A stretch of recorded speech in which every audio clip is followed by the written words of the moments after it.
This is one of the most beautiful parts of my life, where life was becoming easier for me.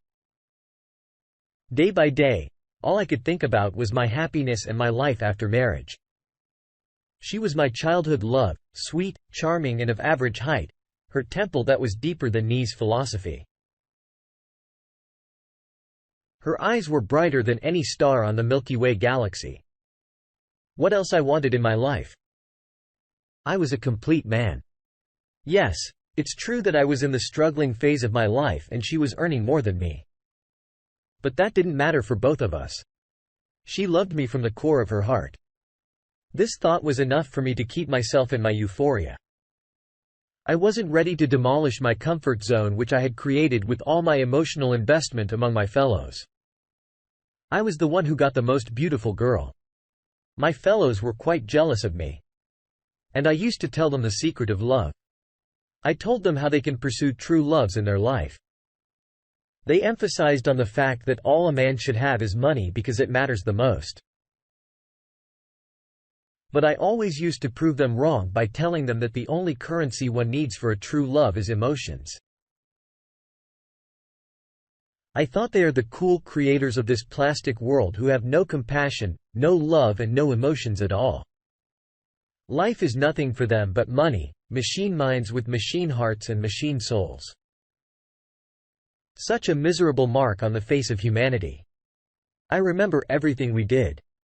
When we were young, we used to play hide and seek. One day we were playing hide and seek and she went to hide in a haunted house next to our home. I searched for her in the whole house but I couldn't see her. And then I thought crossed my mind that she could be there. I went there and searched for her in the whole house. I found her sobbing in one corner. When I touched her shoulder, she almost screamed. But when I looked at her, she hugged me so tired for the first time. She was crying in my arms and her heart was beating so fast.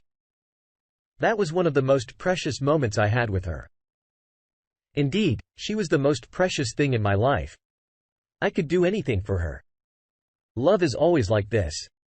The more you get into, the more it will absorb you. Her one smile was enough to make my day and Lord knows how many days of my life were made beautiful by the blessing of her charming smile. She used to look so beautiful whenever she wore yellow. I told her once that you are my sun and I'm the sunflower. My head is always turned towards you.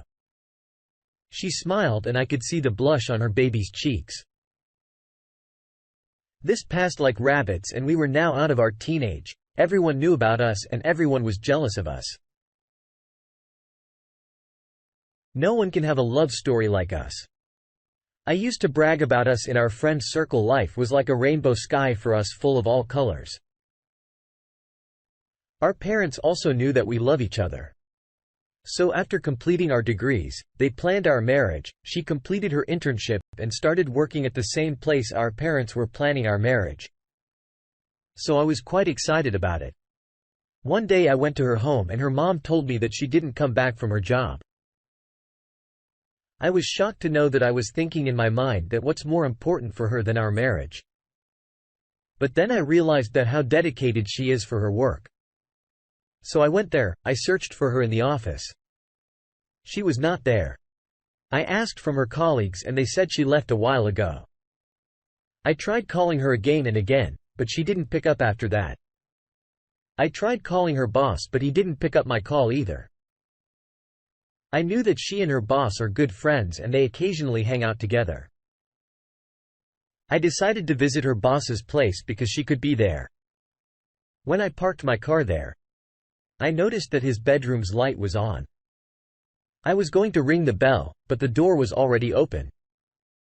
I entered inside and I saw her phone laying on the sofa. I turned on the screen and saw my 70 missed calls. I noticed another thing too. I was not on her wallpaper anymore.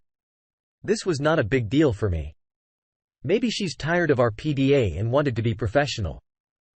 I didn't make mounted out of a hole. Now, it was confirmed that she was there in that house. I started sneaking around when I searched all the ground floor and I couldn't see her. It was confirmed that she must be there on upstairs. I went upstairs. I could hear her laughers. She and her boss were talking. I stepped near to their bedroom. My heartbeat was raised to the point where I could hear it. I heard he giggles and laughter. My mind was not able to understand the whole situation. I wasn't ready to accept that, but this whole situation is going. I don't know, I was not able to hear their exact words, but I could hear the echo after a few moments. I heard her moan. I couldn't resist it. And I opened the door abruptly. What I saw that minute. It can't come out of my mind ever. I saw her all up on his boss's body. They both were naked and it seems like they had great sex because she seemed quite tired. She was drunk too for a minute.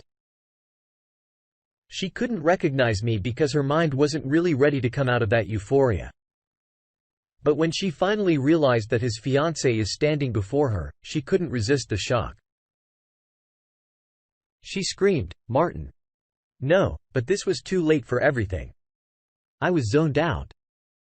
I ran back to my car and she kept screaming and crying. "Martin! No, he dragged me into all this. I'm not the one to be blamed for this.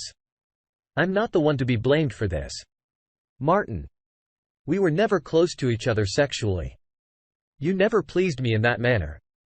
You can't throw all the garbage on me like this. I can't be the bad guy in that story. I didn't cheat on you." I could hear her screaming and crying from the stairs. I looked back, but now I had nothing to lose in my life.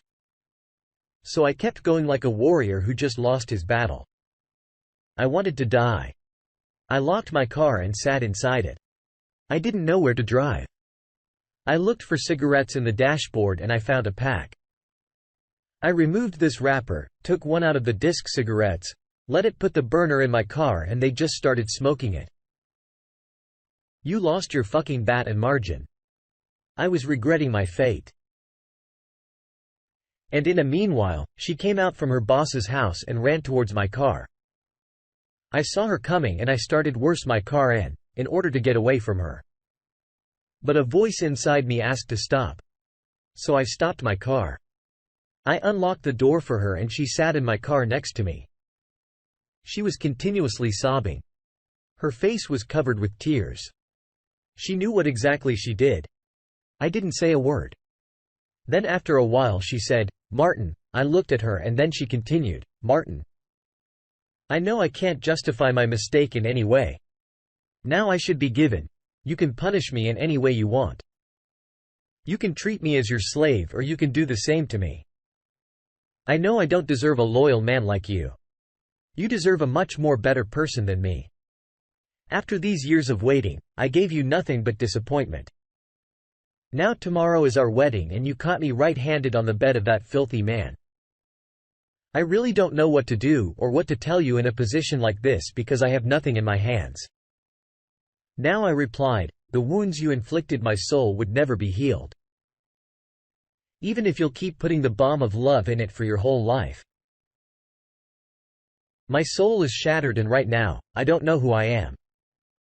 Our marriage will take place in a normal way and no one will get to know what you did. This will remain between us and no one will discuss this topic ever again. It's been 10 years after marriage and I couldn't love her in the way I used to do that.